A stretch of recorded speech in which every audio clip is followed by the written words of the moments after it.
Hi everyone, my name is Deniz. I'm a senior paid search manager at the search agency. Hi, my name is Mila. I'm an associate director here at the search agency. And today we're going to be talking about some frequently asked questions around search. So without further ado, let's kick it off with, should you bid on your brand?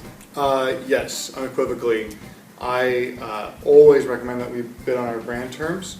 I know this question comes up all the time. I think there's concern that, once our organic traffic catch it, but I think we have a lot of data that suggests that you need to be on your branded terms, even if you're a small brand. Definitely agreed. It doesn't matter how big or small you are. I think your brand bidding on it is a powerful tool. And in fact, there's data to back that up. 50% of brand clicks are incremental paid if you rank first organically. So that means 50% of your brand traffic and conversions will go to other sites if you do not show up bidding on your brand. So even if you're dominating organically, you still should expect a large portion of your branded traffic to come through paid search. And potentially lose it if you don't. Right. I think that settles it. Mm-hmm. Next question we had, how to do a proper A/B test. Yeah, so this is a good one. There's a lot of things we could test. My mind usually drifts automatically to ad copy split tests. I think those are probably the most common. And for me, one of the most important elements of a good split test is before you actually begin launching your new media, have a hypothesis in mind. Have something specific that you're actually trying to test for.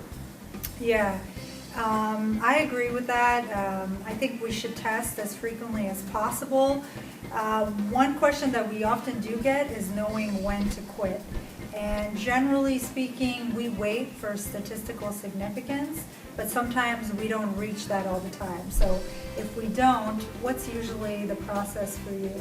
Yeah, that's a good one. Because like you said, a lot of times you don't have all the time in the world to just run a test indefinitely. So in my experience, what I'm doing is if after each period where I'm looking at the data, I will basically, if the same ad is outperforming the other one in every segment, then I'm going to make kind of that executive decision to just run with the ad that's consistently outperforming, even if it isn't necessarily statistically significant yet. Yeah, cool. Next question that we had was, how many ad extensions should you use? Yeah, I am a fan of using as many ad extensions as satisfy what your campaign's goals are. So I think there is something to be said about not using literally every extension all the time. I think it's not a bad idea to have some rhyme and reason to what extensions you're using, but in my experience, I found that more or less more is better when it comes to ad extensions. Yeah. I would agree with that, especially if you are looking to kind of maximize the space at the top and get your competitors further down the page. Right. You want to use as much as possible. You're buying up real estate. Yeah, definitely. And for me, some of my favorites are call-out extensions and site links. Site links in particular because it gives you kind of a second chance 4 times to get it right, just in case your ad didn't do the job. There are 4 other chances that you're giving your customers to convert. And they're the biggest one. They give you the most real estate on the SERP itself. I'd also like to add to that list call extensions, especially if you have lead generation or direct contact with the client is a really important component of your business. Oh, sure. I think it's critical to have to enforce that open line of communication, and call extensions give that opportunity in a big way. What else we got? Moving to the next question. So this is potentially a controversial one. Should you segment by match type segmenting Yes. your campaigns? So yes, especially with non-brand, I think it's really critical that you control where your traffic's going through, especially on your core exact match terms, and you do some prospecting with phrase and BMM. But with brand, I tend to keep all my match types lumped together with branded media because usually my primary objective with brand is really to maximize all the impressions I can get. And if I have like, a campaign budget on like my BMM, brand campaign, I might be missing some long tails that I really don't want to be missing. Yeah, so my preference is that we have segmented by match type across the board, a non-brand and brand.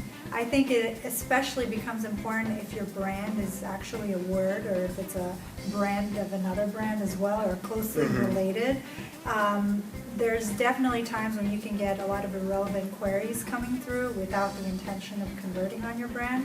So this is something that we've seen. I think there's evidence to support both scenarios, but ultimately it may come down to being your preference on how you like to manage your campaigns and how you like to control the budget. Yeah, be prudent. If you know your brand term shares a lot of meanings with other things, get ahead of that with like native keywords and maybe make a decision based on how your brand kind of sits in that ecosystem. Yeah. Last question. Should you track more than just one conversion, your primary conversion? Yeah, I mean definitely, especially because at TSA we use DoubleClick and we have floodlights, so we can track all kinds of cool stuff and build some pretty cool like formula columns with all of that information. So most definitely, with my accounts, we track. We have our primary lead, but we're also tracking what we call micro conversions, which are the other actions users take on the site that are not necessarily that direct lead type, and we're trying to see basically, what are the relationships between, certain keywords and the kind of actions they drive on site, and also trying to understand if there's, what the relationship between those like micro actions and our main lead type, and piecing together that puzzle. Yeah.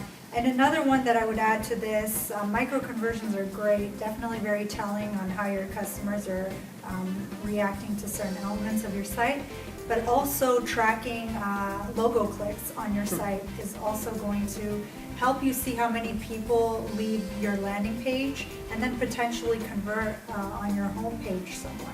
I like that one a lot. That's like a conversion-based bounce rate, sort of. Yeah, that's exactly. Cool. I like that one. And you want to credit yourself for those as well. Right. Oh yeah, most definitely. So that's a very good one. I'm gonna actually, I think, add that into the mix. You should. So that's all the time we had today. If you have any other questions for us, leave a comment or send us a message at the bottom.